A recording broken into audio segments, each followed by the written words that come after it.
একটা জিনিস অ্যাড করতে চাই, জি স্যার। খাবার দিয়ে যেরকম মন জুড়িয়ে ফেলেছে, ডেকোর দিয়ে সেভাবে চোখ জুড়িয়ে ফেলেছে। Thank you so much to IRAP. Thank you sir, thank you. ওয়ালাইকুম আসসালাম। ওয়ালাইকুম আসসালাম রহমতুল্লাহ। আচ্ছা, প্রথমে আমি আমার অবজারভেশন জানাই। First of all I'll talk about the food was very good.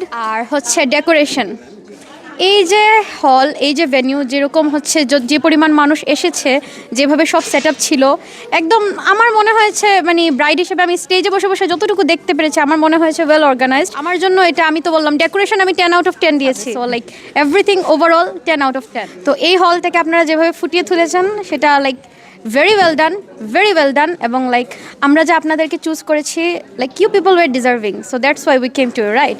So এটাই আর কি। Thank you ma'am, thank you very much. ওই আইআর এপিক ইভেন্ট ম্যানেজমেন্ট এবং আইআর ক্যাটারিংকে রেকমেন্ড করবেন। একটা জিনিস অ্যাড করতে চাই, জি স্যার। খাবার দিয়ে যেরকম মন জুড়িয়ে ফেলেছে, ডেকোর দিয়ে সেভাবে চোখ জুড়িয়ে ফেলেছে। Thank you so much to IRAP. Thank you sir, thank you.